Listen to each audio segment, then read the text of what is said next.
E aí, pessoal, tudo bem? Meu microfone estava desligado. E vocês nem para me avisar, né? Bom dia, boa tarde, já meio-dia para todo mundo. Vocês estão me ouvindo bem?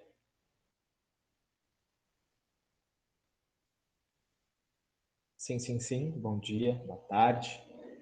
Boa noite para quem for ver isso aqui depois, né?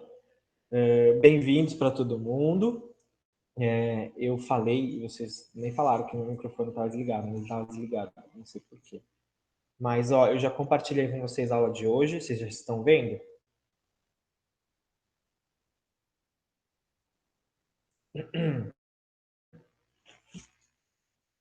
Sim, sim. Bom ver que tem bastante gente aqui. Eu esperei uns minutinhos para ver se todo mundo entrava. Acho que já tem uma galera boa. Alguém não me conhece? Todo mundo já me viu, já assistiu uma aula. Alguns não me conhecem. Felipe, Jane, que eu acho que deve ser Jennifer, né? E Andressa. Bem-vindos vocês. Rosiane também. Eu sou o professor Lucas. Agatha, Sari, tem um monte de gente. Eu sou o professor Lucas, de Geografia Humana. E, na verdade, sou professor da manhã. E aí eu estou cobrindo o turno da tarde também. Por isso que nossa aula ficou meio-dia. É a última da manhã, já para começar a tarde. E eu estou cobrindo o pessoal da tarde. O professor teve um problema, teve que se afastar. Mas a gente vai arrumando as coisas, tá bom? Para quem não sabe, eu vou mandar aqui no chat. Esse é o link do canal do YouTube, onde estão as aulas do primeiro bimestre, tá? Então, se eu não me engano, tem 12 aulas lá. Não vou lembrar agora direitinho o número, mas as aulas que eu dei estão todas gravadas, estão nessa playlist do que eu fiz por cursinho, tá bom? Qualquer dúvida, vocês têm meu número lá no WhatsApp, vocês podem conversar comigo a hora que vocês quiserem. Mando no grupo também. Assim, essa aula também, assim que o Google, né, processar ela, ela vai para o meu e-mail, aí eu baixo, coloco no YouTube e mando o link para vocês no grupo, tá? Então, todas as aulas são gravadas e eu mando o link, coloco no YouTube e mando o link lá no grupo, ok? Então é isso, sejam bem-vindos. Dúvidas, perguntas, vocês podem falar. Eu estou observando o chat também. E aí a gente vai começar as aulas. Agora, depois das férias, a gente vai começar o terceiro ciclo da aula, né? A gente viu um primeiro ciclo de temas gerais, como industrialização, urbanização, geografia agrária, população. Aí a gente foi para um segundo ciclo, onde a gente focou mais Brasil. Então a gente viu formação e regionalização do Brasil, a gente viu as grandes regiões, Norte, Nordeste, Sul, Sudeste e Centro-Oeste. E agora a gente está indo para um terceiro bloco do curso de Geografia, que a gente vai começar a ver as regiões mundiais, né? Hoje a aula é sobre antiga, nova e globalização, antiga, nova ordem mundial e globalização, para a gente inserir, né, para falar de grandes regiões. Aí a gente vai ver América do Norte, América Latina, África, Ásia, Oriente Médio, China, Japão, todas essas outras regiões do mundo.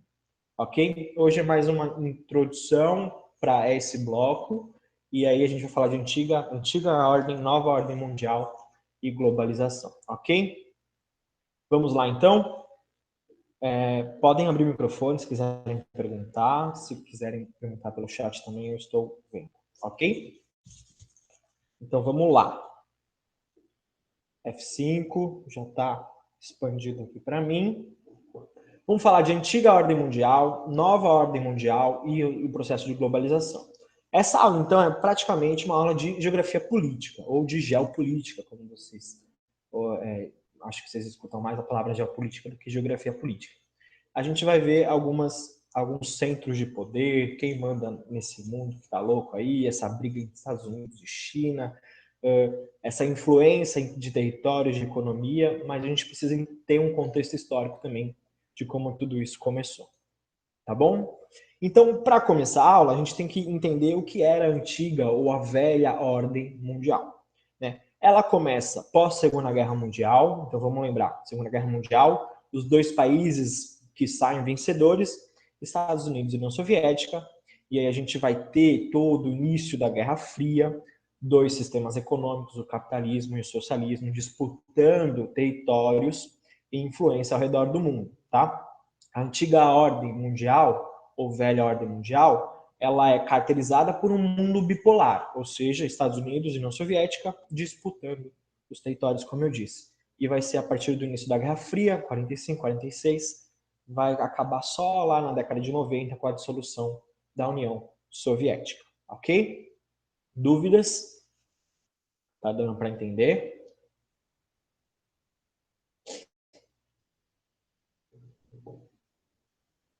Ok, gente, continuo? Sim, não? Ok, ok. A gente tem algumas características, né? Então, características espelhadas até. Às vezes o que o bloco capitalista fazia, o bloco socialista ia lá e copiava, às vezes o bloco socialista fazia, o bloco capitalista ia lá e copiava, né?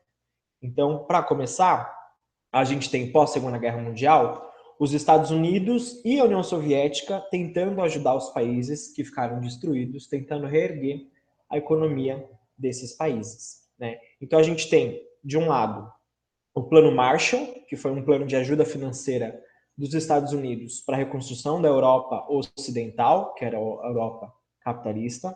Do outro lado, a gente vai ter a Comic Con, né, que vai ser um conselho econômico também para ajudar os países da Europa Oriental, do bloco socialista. Então, a gente tem dois planos, um capitalista e um socialista, de ajuda à Europa destruída. A gente também vai ter os Estados Unidos, além do plano Marshall, ele também tem o plano Colombo, que foi uma ajuda financeira para o Japão. Né? É muito louco, porque os Estados Unidos lança duas bombas nucleares em Nagasaki e Hiroshima, que completaram 70 anos ontem, né? 75, se eu não me engano. E aí depois ele ajuda o território japonês, o Japão, ele ocupa o território e ajuda economicamente com o Plano Colombo. A gente também tem essa dualidade entre a OTAN, Organização, né, do Tratado do Atlântico Norte, que é criada em 49, que vai ser uma aliança militar dos países do bloco capitalista, e aí o bloco socialista também cria um tipo de OTAN, que na verdade é o Pacto de Varsóvia, que é essa ação militar dos países do bloco socialista. Então é sempre isso, um vai espelhando o outro, disputando os seus territórios de influência ao redor do mundo, tá bom? Além de que nos Estados Unidos a gente também teve a doutrina Truman, né, que vai ser uma ideologia do governo norte-americano de combate ao comunismo, o medo ao comunismo, o comunismo é aquela coisa má, não sei o quê.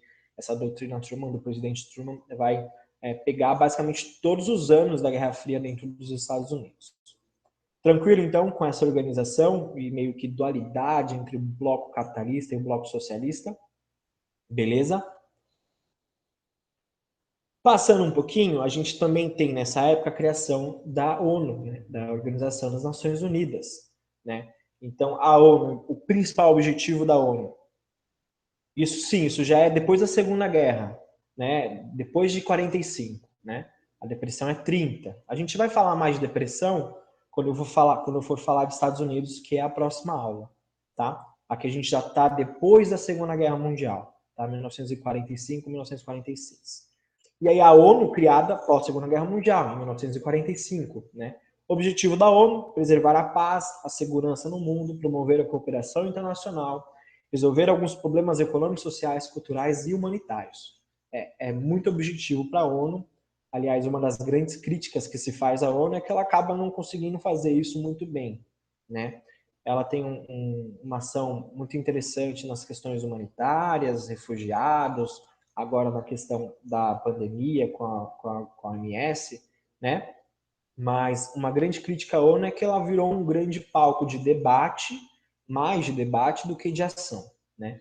Então a gente tem esses fóruns como a OMS, a Organização Mundial da Saúde, a OIT, a Organização Internacional do Trabalho, a Unicef, que cuida da infância e da adolescência, Banco Mundial e a FMI também são órgãos associados à ONU, né? A gente também tem na ONU, interessante pensar nessa lógica de geopolítica mundial, o Conselho de Segurança. O Conselho de Segurança da ONU, ele é meio louco, ele tem 5 países permanentes e 15 outros membros rotativos, né? O Brasil já até fez parte do Conselho de Segurança, já foi um dos 15 membros, hoje está fora, mas acho que de 2 em 2 anos, os 15 membros eles rodam, né? Então são 15 membros diferentes a cada 2 anos. E são 5 países permanentes: Estados Unidos, Reino Unido, França, Rússia e China. Esses são os 5 membros permanentes do Conselho de Segurança. Esses países votam ações militares, votam ações coordenadas de intervenção em um país ou em outro, né? Um exemplo, por exemplo, quando os Estados Unidos ocupa o Iraque em 2002, 2003, o Conselho de Segurança da ONU teve que votar isso antes, né? Na ocasião, todos os países, menos os Estados Unidos, votaram contra. E mesmo desautorizado pelo Conselho de Segurança da ONU, os Estados Unidos foi lá e invadiu o Iraque, né? A gente já começa a perceber como que os Estados Unidos acaba tratando também essas hierarquias dentro da ONU. Os Estados Unidos, a maior potência militar do mundo, ele simplesmente passou por cima de todo mundo, foi lá e invadiu o Iraque mesmo assim. Ok? É só uma introduçãozinha do que é a ONU, para vocês tentarem entender um pouquinho sobre esse contexto geopolítico. Voltando para a Guerra Fria, a gente tem então a Guerra Fria, né, vai dividir a Europa, basicamente o mundo, em um bloco. A ONU, na verdade, vai ser criada, né, pelos países que venceram a guerra. A ONU justamente nasce depois da guerra para que nunca mais aconteça uma guerra, para que aconteça uma cooperação melhor entre os países. Tá? Não foi apenas os Estados Unidos, mas sim os países vencedores, inclusive a União Soviética. Tá? A ideia também é disso. Ok? Então, voltando um pouquinho para a Guerra Fria, mesmo a sede sendo nos Estados Unidos. Mas é que a sede principal é nos Estados Unidos, mas ela tem outras sedes ao redor do mundo também, né? E normalmente as comissões, a própria OMS, OIT, OMC, são espalhadas ao redor do mundo. Tá? Por que a sede é nos Estados Unidos? Porque era o principal país da época. Tá? Assim como, por exemplo, sabem por que a gente usa o meridiano de Greenwich hoje em dia, que é o meridiano zero, que vai ser contado a partir dos fusos, a partir do meridiano de Greenwich? Porque na época em que se criou o sistema de coordenadas, o sistema de fusos, a Inglaterra era o principal país do mundo, né? Então, se convencionou que ali o meridiano que passasse pela Inglaterra, o principal país do mundo, seria o meridiano zero, o meridiano de Greenwich. Ok? É a mesma coisa com os Estados Unidos. Era a maior potência na época, e aí a sede acabou ficando lá. Há algumas críticas também de a sede da ONU não deveria ser nos Estados Unidos. Mas o próprio governo americano, hoje, com o Trump, não tem uma relação muito boa com a ONU, né? Então, a gente pode refletir um pouquinho sobre isso. Guerra Fria, Europa dividida, mundo dividido entre o mundo capitalista e o mundo socialista. E a gente vai ter também a divisão da Alemanha, né? A Alemanha, perdedora da guerra, vai dividir o seu território entre os países que ganharam a guerra. Na verdade, a Alemanha vai ser dividida, como a gente vê aí, em 4 partes, né? Então, foi um acordo de 1945, o Acordo de Potsdam, que divide a Alemanha em 4 áreas administrativas. Então, a gente tem essa área verdinha pertencente à Inglaterra, a área vermelha à União Soviética, a área amarela aos Estados Unidos e a área azul à França, né? E aí os países ocidentais criaram essa trizona, Inglaterra, França e Estados Unidos, enquanto que a União Soviética ficou com a outra parte, né, que é a Alemanha Oriental. E é interessante que Berlim, que fica completamente dentro da Alemanha, que foi partilhada para a União Soviética, também foi dividida. Então aqui tem um outro mapinha pequeno, ó. Essa aqui é Berlim, que fica no meio da Alemanha Oriental, a Alemanha socialista, e Berlim também foi dividida entre os 4. Então a parte oriental de Berlim era da União Soviética e a outra parte ocidental era dividida entre os outros 3 países. Existia um acordo de entrada e saída, porque, como a gente vê, está dentro da área da União Soviética. Mas Berlim também foi dividida, e aí, a partir de Berlim, também vai ter a divisão do Muro de Berlim. Então, o Muro de Berlim também começa a sua construção em 61, dividindo Berlim Ocidental de Berlim Oriental. Tá bom? Tudo isso num contexto de Guerra Fria, tudo isso num contexto de velha ordem mundial, de ordem bipolar, Estados Unidos e União Soviética tentando disputar o mundo todo. Ok? Deu para entender? A divisão da Alemanha, a divisão de Berlim? Sim. Além disso, quando a gente fala de Guerra Fria, a gente fala dessa corrida armamentista, corrida nuclear e corrida espacial que Estados Unidos e União Soviética fizeram ali na década de 60, 70, 80, né? Hoje, inclusive, século XXI, a gente, né, alguns pesquisadores já estão dizendo que a gente está entrando numa nova Guerra Fria ou numa Guerra Fria 2.0, mas hoje não é mais a União Soviética, hoje é Estados Unidos e a China, né? Então, essa corrida armamentista nuclear e espacial, ela vai propiciar muito desenvolvimento tecnológico, tanto da União Soviética quanto dos Estados Unidos. Muitas das tecnologias que a gente tem hoje, como a própria internet, essa aula só é possível por causa dessa corrida que aconteceu tecnológica nos Estados Unidos e União Soviética na Guerra Fria.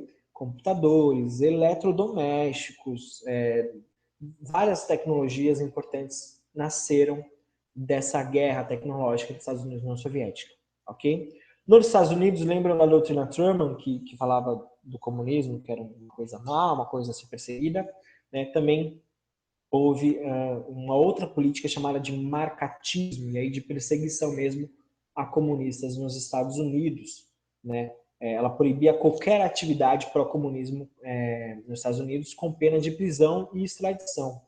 Muitos filmes retratam isso. Quem assistiu aí a terceira temporada de Stranger Things também trata um pouco disso, dessa dualidade entre Estados Unidos e União Soviética. Tem um filme muito bom também do Tom Hanks, recente até, chama Ponte dos Espiões. Muito bom. Também que trata um pouco esse momento. O Hollywood costuma tratar muito esse momento de Guerra Fria, né? A Guerra Fria é a corrida de poder econômico e o monopólio de importação e exportação. A Guerra Fria, na verdade, foi mais um conflito ideológico, tá? Ela não foi econômica, foi em certo modo econômica, mas é mais ideológico e territorial. Até porque os Estados Unidos comandou boa parte da Europa, assim como a União Soviética também comandou, mas os Estados Unidos tinha interesses no Pacífico, assim como a União Soviética teve interesses aqui em Cuba, né, que foi protegida da União Soviética durante muito tempo. Então, é mais um conflito ideológico, né? É armamentista porque a gente ficou naquele medo de ter uma terceira guerra mundial e seria uma guerra nuclear, né? Mas isso nunca de fato aconteceu, porque se por acaso os Estados Unidos e a União Soviética usassem as armas nucleares, provavelmente eles iam acabar se destruindo, né? Tanto os Estados Unidos como a Rússia atualmente têm um grande poder nuclear. Então, o nome Guerra Fria é justamente disso. Porque não foi bem uma guerra, porque não houve conflito entre Estados Unidos e União Soviética. Embora outros conflitos tenham se gerado a partir disso, né? Mas é fria porque não houve, de fato, uma luta armada entre os dois países, ok? É mais uma guerra ideológica mesmo, de corrida armamentista, nuclear, tecnologia e influência territorial. Beleza? E a questão do marcatismo, essa perseguição aos comunistas que aconteceu nos Estados Unidos. Crise dos mísseis em Cuba, a gente começou a falar disso. O que aconteceu em Cuba, né? Cuba protegida da União Soviética, só que Cuba está muito próxima mesmo da Flórida, nos Estados Unidos. Então, por causa do marcatismo que colocou nos Estados Unidos essa ideologia de perseguição ao comunismo, os Estados Unidos ficou meio com medo de Cuba realmente ser um posto nuclear e um posto militar da União Soviética. E aí, com isso, né, ele vai lá e coloca um embargo econômico que dura até os dias de hoje. Mas isso começa lá em 59, com a Revolução Cubana, do Fidel, do Che Guevara, que derrubam, né, o governo de Cuba, que era pró-Estados Unidos, e aí eles fazem toda uma revolução comunista, se aliam à União Soviética, e aí os Estados Unidos vai lá e faz o embargo. Em 1961, 2 anos depois da Revolução, os Estados Unidos tentam invadir Cuba para acabar com a Revolução, que é um grande evento chamado, né, o Dia de Invasão à Baía dos Porcos, que é em Cuba. E, na verdade, os rebeldes cubanos acabaram por expulsando, né, as forças americanas. Os Estados Unidos não conseguem invadir a Cuba, e a partir daí a União Soviética começa a ajudar de forma mais permanente o governo cubano, né? Então a União Soviética estava construindo vários asilos nucleares e postos mesmo militares em Cuba, naquela disputa de poder.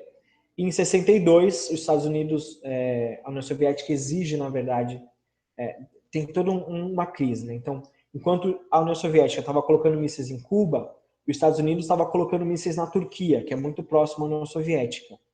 E aí fica nesse impasse aí, que vai acontecer na Turquia, o que vai acontecer em Cuba, né? Aí a União Soviética exige a retirada dos mísseis, os Estados Unidos exige a retirada dos mísseis também em Cuba, e aí acaba, né, acontecendo um acordo aí da crise dos mísseis que quase a gente demandou para um massacre nuclear entre as duas potências. Esse embargo torna o país produzindo apenas para si? O embargo de Cuba, na verdade, tem influências atuais, né, sobre o governo, sobre a economia, porque ela não pode comercializar com outros países, ela também não recebe muita coisa de outros países, por isso que a economia é muito atrasada, por isso que a gente vê em filmes, ou em relatos mesmo, os carros são antigos, porque não há uma produção, não há uma troca comercial de Cuba muito grande com outros países, tá? A economia cubana é basicamente turismo, né? Turismo e alguns gêneros agrícolas, como tabaco, milho, o fumo, mas é pouquíssima coisa, é mais turismo mesmo. Ok?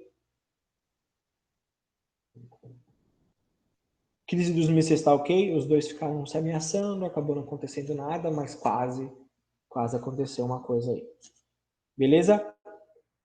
Guerra do Vietnã. Então, lembra que eu falei, até falei para você, Jane, não foi uma guerra que teve conflitos, né, entre Estados Unidos e União Soviética. Não entre esses dois países, mas os Estados Unidos e a União Soviética, eles acabaram disputando territórios ao redor do mundo. E a Guerra do Vietnã foi meio que isso, né? O norte do Vietnã era comunista, o sul era socialista, e aí meio que a guerra ela se desenrola nisso, né? Os Estados Unidos apoiando o sul, a União Soviética apoiando o norte, e aí tudo que a gente sabe sobre a Guerra do Vietnã. Então, os dois países eles acabam tendo um referendo pós guerra, que acaba reunificando o país em um só. Hoje o Vietnã é muito mais pró-comunismo, né, do que capitalismo, embora a gente tenha uma economia muito pujante no Vietnã. O Vietnã é um dos novos tigres asiáticos que a gente também vai ver numa das aulas, ok? Em 75 só ocorre o acordo de paz, né, assinado em Paris, entre Estados Unidos e o governo vietnamita, que era socialista na época. Onde os Estados Unidos posicionam seus mísseis? Hoje, em várias partes do mundo, né? Claro, tem alguns mísseis no território norte-americano, mas os Estados Unidos é um dos únicos países que tem porta-aviões aviões não só, mas porta-mísseis nucleares com submarinos nucleares estacionados nos 4 grandes oceanos, né? Na crise foi na Turquia. A Turquia é bem próxima ali, né? Nos Estados Unidos também, mas foi na Turquia. Aquela crise que aconteceu foi na Turquia, ok? Que a Turquia sempre foi pró-Estados Unidos.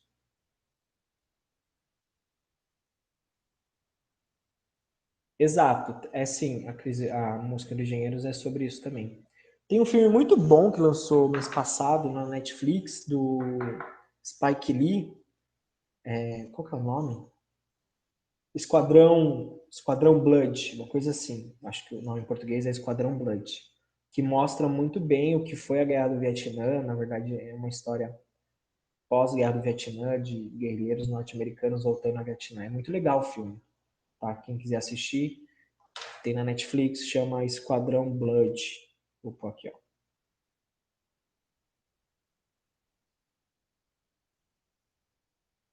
Beleza? Destacamento Blood, obrigado. É isso aí. É que eu tava com o nome em inglês. Tranquilo? A gente vai falar um pouquinho mais disso quando eu falar de Ásia, tá? A Guerra do Vietnã, as guerras no Oriente Médio, a gente vai falar quando eu for falar de Oriente Médio também. Aqui é só para dar um panorama do que foi o momento da Guerra Fria, tá ok? A Guerra das Coreias também vem disso, né? Então, a Coreia do Sul para os Estados Unidos, a Coreia do Norte para a União Soviética, também há todo um conflito. Inclusive, esse conflito vem até hoje, né? Porque nunca foi assinado um tratado de paz entre as duas Coreias, o que foi assinado em 53 foi um armistício de cessar-fogo, mas nunca foi assinado um tratado de paz. Por isso que a gente tem todas essas rixas entre a Coreia do Norte e a Coreia do Sul, mas que também nasce no momento de Guerra Fria, no momento de cisão entre capitalismo e socialismo, Estados Unidos e União Soviética. Tá bom? A gente também vai falar mais de Coreia quando eu falar de Ásia e Pacífico. E na América Latina, a gente já falou de Cuba. Interessante falar que também existem outros países que tiveram essa influência. A exemplo da Guatemala, a ditadura militar no Brasil em 64, a ditadura no Chile em 73. Todas vão ter esse viés anticomunismo, pró-Estados Unidos, porque o governo norte-americano realmente tinha medo dessa ameaça comunista, tinha medo da União Soviética entrar na América Latina, tentou em Cuba e tinha medo da aproximação da União Soviética com os outros países na América Latina. Tá? Na África foi um pouco diferente, mas também ocorreu alguns conflitos, mas não tanto como a Guerra do Vietnã, como na Coreia, e como o conflito aqui na América Latina também. Na América Latina foi mais ideológico, na Ásia foi as vias de fato, né? Foi militar mesmo. Beleza? E aí o fim da Guerra Fria, bom, acontece com a dissolução da União Soviética. Bro, Oi, quando você fala que aqui na América foi mais biológico, você quer dizer como assim biológico? Fiquei meio confuso. E você pode voltar o slide rapidinho, por favor? esse? Não, Voltei, você peraí. volta pro que tava das Américas e da África. Aqui. Isso. Eu falei que foi mais biológico porque, a não ser em Cuba, em que os Estados Unidos tentou invadir, né, a ilha em 64, com a invasão da Baía dos Porcos, não houve um conflito, né, armado entre Estados Unidos e União Soviética. Na verdade, em nenhum lugar do mundo vai ter um conflito armado entre Estados Unidos e União Soviética. Eles vão usar os outros países para tentar fazer esse combate. Né? Na América Latina, qual foi a estratégia do governo norte-americano de apoio militar, mas um apoio meio implícito, né? Daí a questão da criação da Operação Condor, né, que foi um apoio explícito do governo norte-americano à ditadura militar no Brasil. A ditadura no Chile também teve um apoio do militarismo norte-americano, mas não houve uma guerra, não houve um conflito de fato, houve uma tomada de poder, houve ditaduras militares na América Latina apoiados pelos Estados Unidos com medo da ameaça comunista, né? Tanto que o discurso na ditadura militar era de combate ao comunismo. Parece um discurso atual aí hoje em dia, né? Que parece que a gente não saiu ainda desses raios de ditadura, porque a gente ainda está falando disso. Deu para entender? Deu pra entender sim, muito obrigado. Nada. O início e o fim da ditadura foi influenciado pelos Estados Unidos? O início, sim, creio que até o final também, né? Como eu disse, acho que isso é mais de história, acho que o professor de história do Brasil vai abordar mais isso, mas toda a pressão que existia dos Estados Unidos para com o Brasil, porque o Brasil já tinha tido algumas experiências com o Carlos Prestes, por exemplo, que já tinha ido para a Rússia, para a União Soviética, fazer um treinamento, teve a Coluna Prestes, assistam um filme da Olga, que é nacional, belíssimo filme que trata um pouco sobre isso, sobre essa história do Carlos Prestes com a Olga e todo esse movimento socialista comunista que tentou aflorar no Brasil, acabou não dando em nada por causa da ditadura depois. Mas sim, né, o começo da ditadura é muito influenciado pelos Estados Unidos. E o fim também, porque aí depois vai vir uma pressão muito grande internacional para acabar as ditaduras, e as ditaduras na América Latina na América Latina vão ter o seu fim também. Beleza?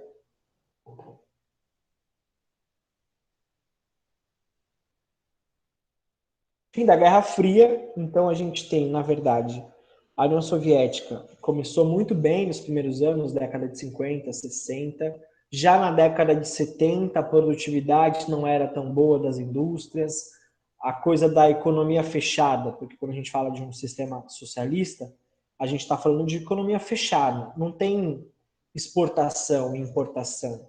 Né? Tudo que o país produz vai ser consumido no país. E isso, à época, não era muito prático, tanto que a economia soviética vai sofrer grandes atrasos, né? Então houve falta de concorrência, houve baixa produtividade das indústrias, até um atraso tecnológico, um controle centralizado do Estado que acabou virando mais um cabide de emprego do que realmente um Estado que oferecesse serviços para a população. A classe alta de militares, a classe alta de políticos foi mais privilegiada do que o resto da população. Houve também cassação a liberdades individuais, como ainda existem hoje na Rússia. Então, são várias características que fizeram o final da Guerra Fria. O marco do final da Guerra Fria é a queda do Muro de Berlim, em 89.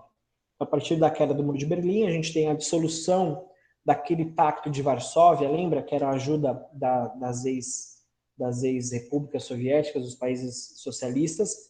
Então, 89 cai o número de Berlim, há uma reunificação da Alemanha e a União Soviética começa a se fragmentar. Várias repúblicas soviéticas começam a ficar independentes, a exemplo da Geórgia, a exemplo da Ucrânia, né, a exemplo Azerbaijão, Turcomenistão, eram todas ex-repúblicas que viram independentes a partir da década de 80, finalzinho da década de 80, começo da década de 90.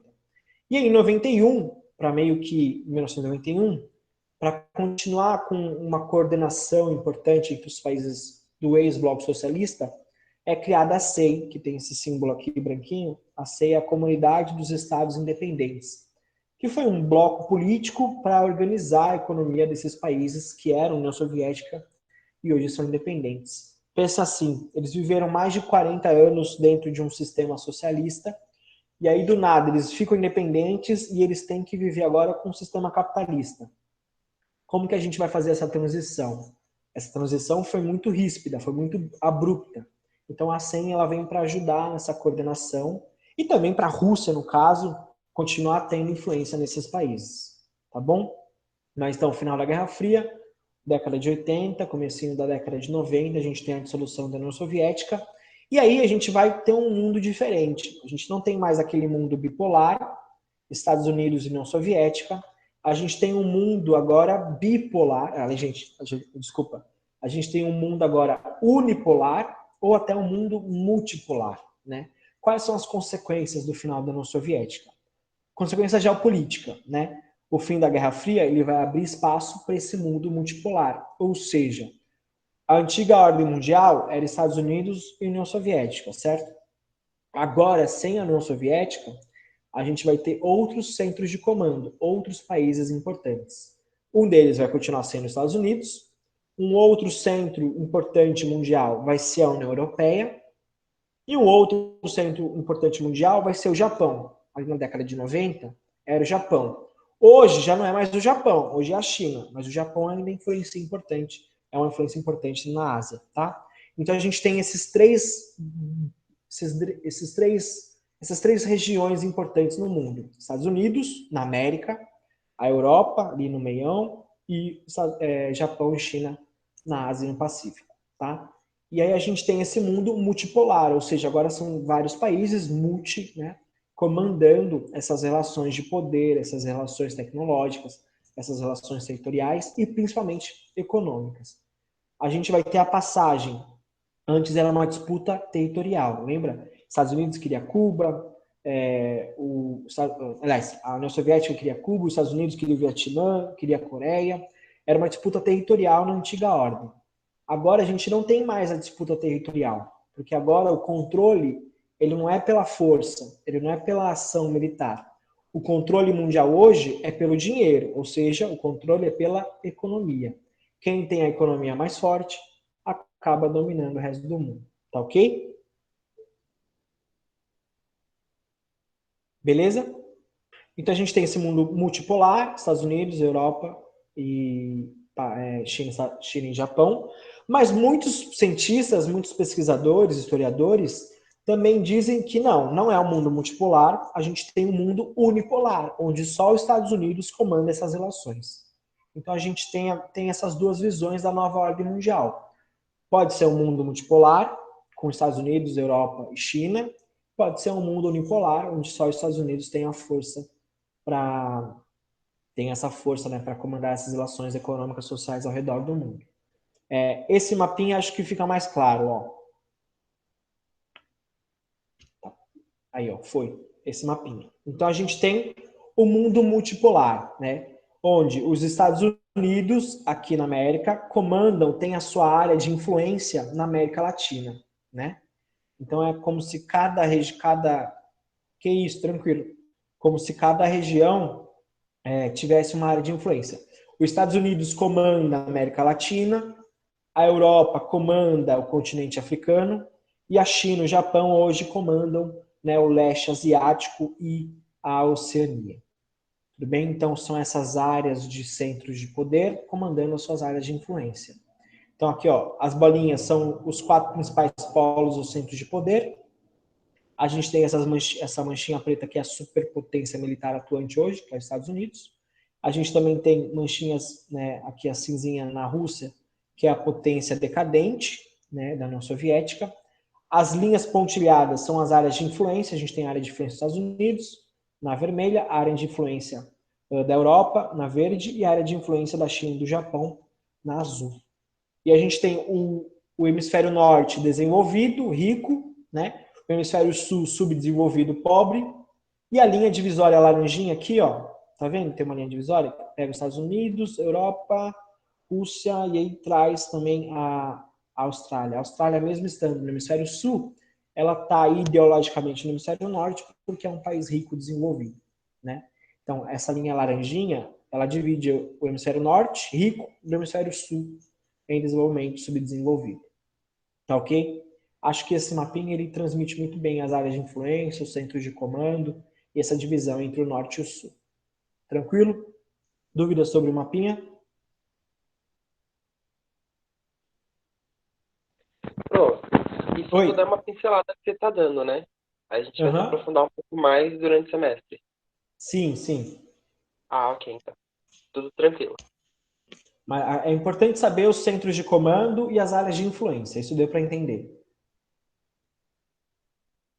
Deu? Deu para entender.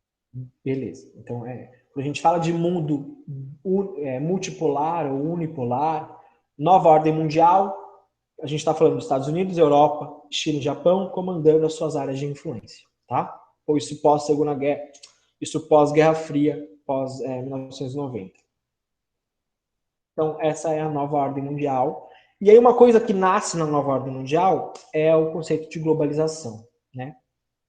Então a gente vai ter essa divisão entre o norte, que é desenvolvido, e o sul, que é pobre, né? Então, os países ao norte, que é nessa linhazinha laranjinha que eu mostrei para vocês.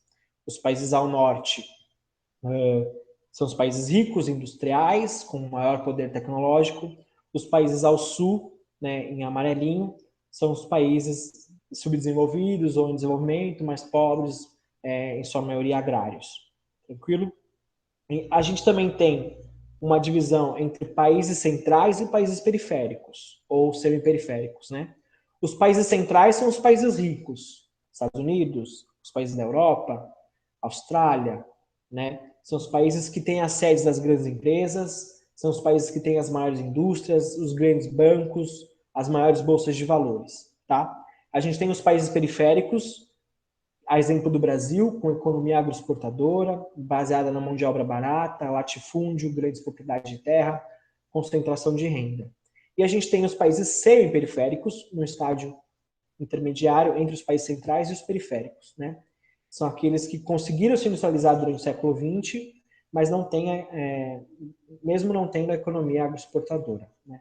Então a gente tem essa divisão quando a gente fala de divisão internacional do trabalho, ou de globalização na nova ordem mundial.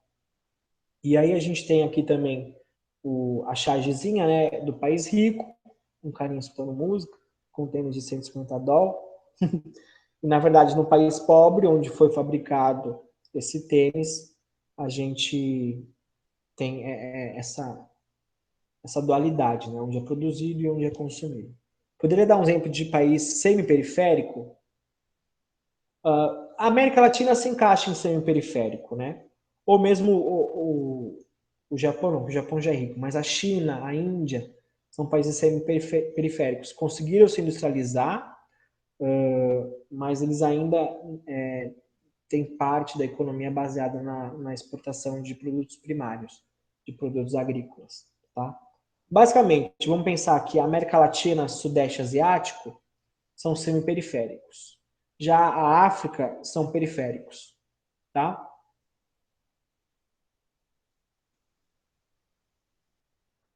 Ainda sobre globalização, o que é esse raio de globalização, né? E é uma dúvida que muitos de vocês têm, e é incrível, porque a gente fala de globalização basicamente quase todos os anos, desde a primeira série até o ensino médio, mas ainda há uma dúvida, né? Para resumindo, a globalização é a atual fase da expansão capitalista, né? A globalização ela nasce com a nova ordem mundial, ela nasce com essa integração dos países. A globalização ela rompe as fronteiras, porque hoje a gente consegue se comunicar mesmo estando longe, que é o que a gente está fazendo aqui, mas pode ser distâncias maiores ainda. A gente consegue se comunicar com pessoas nos Estados Unidos, na Ásia, na Europa, através desse processo de globalização, que foi um processo de desenvolvimento tecnológico, foi um processo de desenvolvimento de tecnologias da informação, de comunicação, né, tecnologias de comunicação também. A globalização está inserida nesse processo de expansão capitalista ao redor do mundo, né? Uma outra coisa interessante é que a tecnologia agora é aplicada também aos negócios. A tecnologia é aplicada ao dinheiro. A gente consegue fazer remessas de dinheiro, transferir remessas de dinheiro muito mais fácil por causa da integração econômica, por causa da integração tecnológica e de telecomunicações que os países vivem hoje. Tá? Então, globalização, atual fase do capitalismo. Né? Embora hoje a globalização ela tem sido muito criticada. Eu tenho um livro aqui, eu não, cadê? Não sei onde está agora. Não sei mesmo. Já pego, calma aí.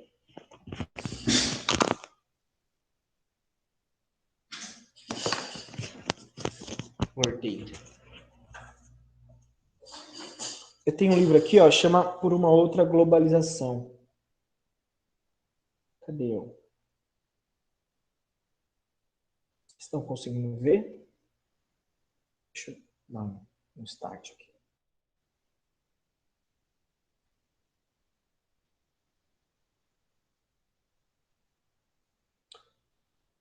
Por uma Outra Globalização, né, do Milton Santos. Esse livro é muito bom. O Milton Santos, na década de 80, 70, ele já criticava esse sistema de globalização, que para ele a globalização ia despontar no que a gente vê hoje, de mais disputas do que cooperação, né? Então, para o Milton, a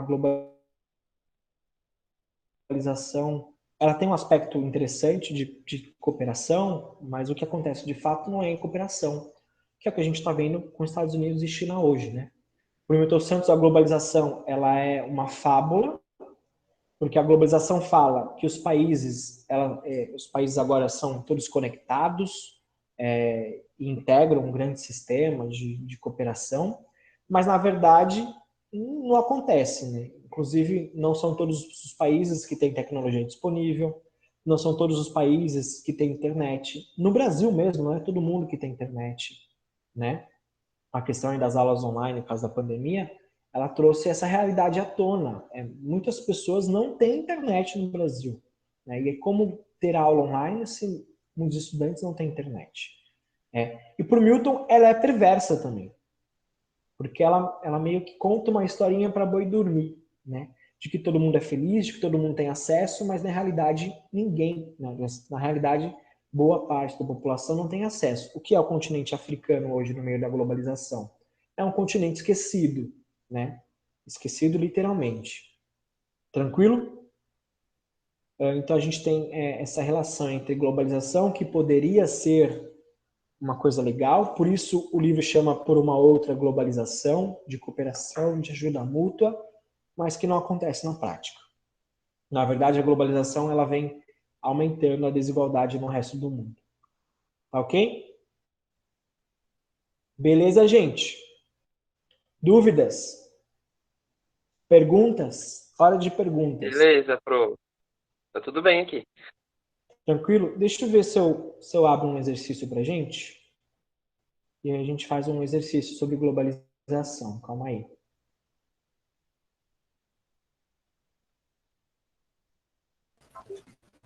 Professor, Oi? o senhor acredita em uma globalização mundial? Entendi. Se o senhor acredita em uma desglobalização mundial hoje, no estado que vivemos? Eu já ouvi muita gente falar nesse termo de desglobalização. A gente vai ter uma aula de blocos econômicos, e aí eu vou entrar um pouquinho mais nisso. Mas, basicamente, deixa eu abrir aqui as questões. Basicamente, a gente tem um sistema atual de cooperação. Isso é muito claro quando a gente fala de blocos econômicos. O que são os blocos econômicos? É essa cooperação entre países, né? Países diferentes ou iguais se juntam. O que é a União Europeia? A União Europeia é um grande bloco econômico que dá muito certo. Não sei se está dando ainda, né? Mas deu muito certo, certo? A União Europeia. Com a saída do Reino Unido, da União Europeia, com a eleição do próprio Trump nos Estados Unidos, o Trump ele vem rompendo com essa ideia de cooperação, né? Para o Trump é muito mais importante ele fazer os acordos unilaterais, né? Ou seja, os Estados Unidos vai lá na China e comercializa diretamente com a China, fora de um bloco, do que dentro do bloco. Mas aí a gente tem que entender o papel dos Estados Unidos. Os Estados Unidos têm força política, tem força econômica e tem força militar para fazer isso. Os Estados Unidos, por ser um grande país, uma grande potência, ele consegue comercializar unilateralmente. O Brasil não consegue, né? Que o atual governo brasileiro ele vem nessa pegada do Trump, de tentar não ser mais multilateral, de ser agora unilateral. Por isso que a gente acabou acordando diretamente com o Trump, com os Estados Unidos, né? Mas isso é muito burro da parte do governo brasileiro, porque o Brasil não tem a força militar, não tem a força econômica, não tem a força política que os Estados Unidos têm. É mais ou menos isso, Jenny, né? Então, sim, a gente consegue ver um processo de desglobalização, eu diria um processo de relações unilaterais agora sendo mais prezadas do que relações multilaterais, né? Mas, por exemplo, a União Europeia ainda está aí, está de pé, é o principal bloco econômico do mundo, reúne mais de 20 nações. Então, existem estágios, tá? Embora a saída do Reino Unido tenha dado um baque assim, na União Europeia. Inclusive, outros países, é o que dizem os especialistas, pesquisadores, também podem agora começar a tentar sair da União Europeia. A Inglaterra, o Reino Unido, ele também consegue fazer isso, né? Porque era uma antiga potência, é um país importante, tem uma economia legal, mas vai, sei lá, a Grécia sair da União Europeia? Não dá certo, porque a Grécia não tem esse poder. Deu para entender o que eu quis dizer?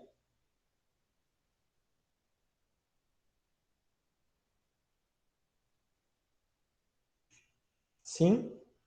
Ó, vou abrir aqui Pro, um. eu tenho uma pergunta. Fala, O que pode fazer. seriam. Você pode falar a diferença entre essas relações unilaterais e multilaterais? Porque eu fiquei meio confuso o que seria essa relação multilateral. Tá, eu vou dar o exemplo dos Estados Unidos, já que os Estados Unidos, os Estados Unidos tinha um bloco econômico com o Canadá e com o México, que chama NAFTA, que é um tratado do Atlântico Norte, um tratado econômico do Atlântico Norte. Era Estados Unidos, Canadá e NAFTA. Era muito importante para os Estados Unidos, porque muitas indústrias americanas estão no Canadá e muitas indústrias americanas também estão no México. E era muito importante também para o México e para o Canadá, porque com as empresas americanas nos seus territórios, eles acabavam ganhando com isso também, certo? Então, México, Estados Unidos e Canadá, eles faziam uma reunião e eles comercializavam os três juntos, tá? Isso era importante, porque isso acaba baixando o preço de mercadoria, isso acaba ajudando na questão de importação, de exportação. Isso seria o que a gente fala de comércio multilateral, ou seja, mais de uma nação comercializando entre si. PIGS é Portugal, Espanha e Grécia. A gente fala depois, tá? Deu para entender multilateral? O NAFTA, ou a União Europeia também é um grupo multilateral que comercializa com vários países ao mesmo tempo. Tudo O bem? Mercosul também é? O Mercosul também é. Também. Ah, ok. Só que aí o Trump, no final do ano passado, começo desse ano, o Trump ele acabou com o NAFTA. O Trump sentou na cadeira dele e falou: não quero mais comercializar junto com esses dois países. Eu, por ser os Estados Unidos, eu vou lá no Canadá e vou comercializar sozinho com o Canadá sem o México. E depois eu vou lá no México e vou comercializar com o México sozinho sem o Canadá. Essa é a relação unilateral ou bilateral, né? Que é só dois países comercializando sozinhos sem ser dentro de um bloco, tá? Mas, Deu para professor, qual que entender? é o Entendi. benefício de fazer uma relação unilateral e fazer a plurilateral? Foi o que eu disse. A unilateral, ela serve para os países grandes. Os Estados Unidos, por ter poder econômico, por ter poder militar, por ter poder político, ele consegue comercializar unilateralmente. Mas o Brasil não, porque o Brasil se fosse lá, o Brasil for na China ou mesmo na Inglaterra comercializar sozinho, eles vão falar não, né? Por isso que é importante o Mercosul comercializar com a União Europeia e não a França comercializar com o Mercosul sozinho ou o Brasil comercializar com a União Europeia sozinho. É importante esses dois blocos multilaterais, plurilaterais comercializarem, porque quando a gente comercializa, acreditado, a união faz a força, sabe? É como a gente comercializa junto, a gente tem mais a ganhar do que sozinho. A não ser que você seja os Estados Unidos ou a China. Esses dois países, eles têm poder para fazer isso sozinho. Tudo bem? Aí esse poder, assim, que nem os Estados Unidos e a China, é justamente para dar uma ameaça para os países que eles querem dar acordo? É É isso? exatamente. É para Ah, fazer tá. uma pressão. Tipo, olha, eu sou os Estados Unidos, e aí? Olha, eu sou a China. É uma pressão. É literalmente uma pressão nesses países. Tá Ah, ok? tá. Obrigado. Nada. Ó, rapidinho, vamos fazer essa questão. A1, eu também vou disponibilizar para vocês, tá? A lista de exercícios lá no Drive. Essa questão é do Enem. Vocês conseguem ler? Ou tá pequenininho?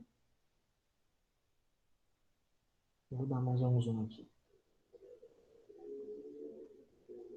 Aqui cortou aí. Mas, ó, Enem. Embora o aspecto mais óbvio da Guerra Fria fosse o conflito militar, tá meio embaçado?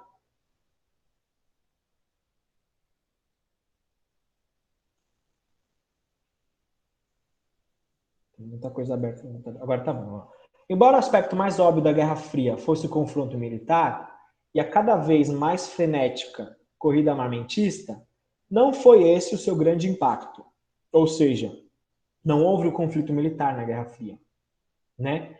Armas nucleares nunca foram usadas. Muito mais óbvias foram as consequências políticas, né?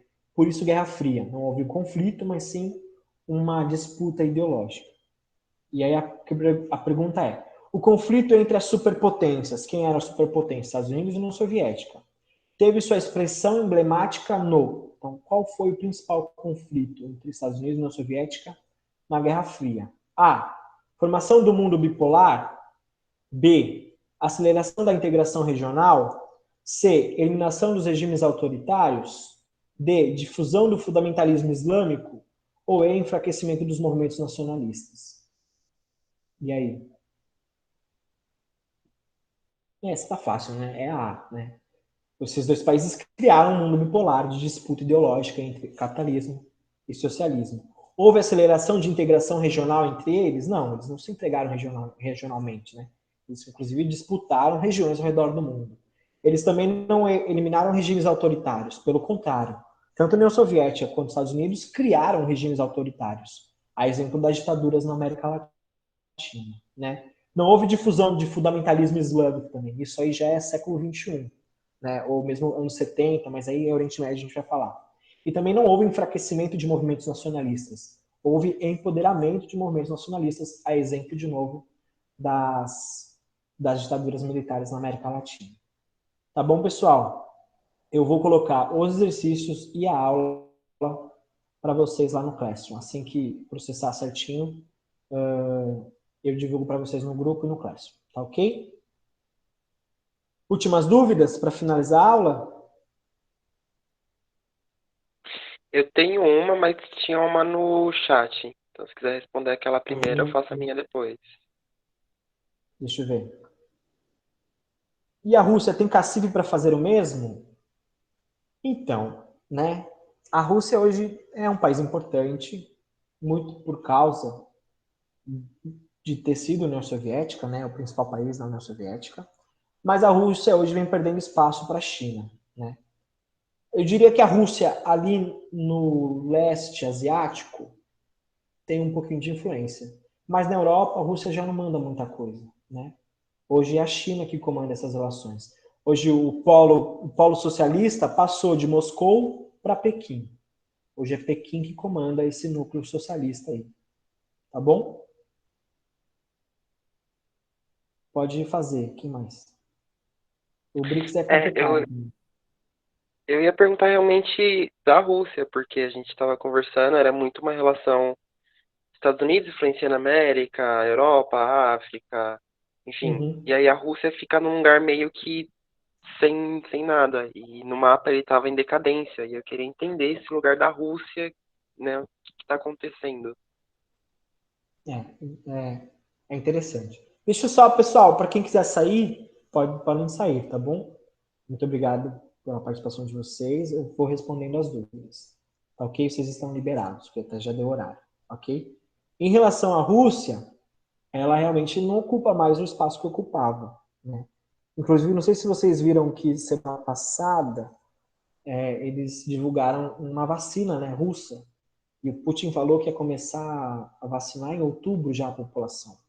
A Rússia ela vem cada vez mais tentando reconquistar o seu espaço. Mas é muito difícil hoje com a China despontando como a próxima grande potência econômica, né? A Rússia vai acabar economicamente vindo atrás da China, mas politicamente eles têm até que uma relação importante, né? Uma cooperação política importante. No caso dos BRICS, até porque Rússia, China e Índia são grandes países hoje, né? A gente não pode esquecer da Índia. A Índia está investindo em foguetes, a Índia lançou satélites, a Índia chegou à Lua, a Índia já colocou sondas na Lua, né? Então a Índia também vem despontando aí como uma próxima grande potência depois da China. E eu diria que fica entre os três só. O BRICS virou realmente RIC, né? Rússia, Índia e China. Tchau, Brasil, por causa da eleição do Bolsonaro, e aí o governo acaba rompendo com esse, com esse, com esse acordo multilateral, de novo, quando a gente falando de multilateralismo, né? O Brasil, com a eleição do Bolsonaro, acaba se afastando do BRICS, né? E aí o Brasil fica cada vez mais isolado numa relação unilateral, enquanto que os outros países, menos a África do Sul, fortalecem ainda mais as suas relações. Tá bom? Deu para entender? Deu sim. Obrigado. Nada, gente. É isso, pessoal. Mais alguma coisa?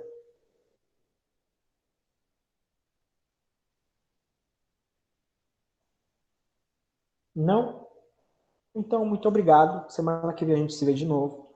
Eu vou tentar divulgar outro videozinho daquele que eu fiz. Legal, que vocês gostaram. Muito bom. Isso me dá motivo para fazer mais. Embora seja muito trabalhoso. Mas eu vou tentar fazer assim. Tá ok? Muito obrigado pela presença de vocês. Assim que tiver tudo certo, eu jogo as aulas lá e os exercícios. O PIGS é uma relação de dívidas do bloco econômico. Quando a gente fala de União Europeia, assim, né? São os países menos desenvolvidos dentro da União Europeia.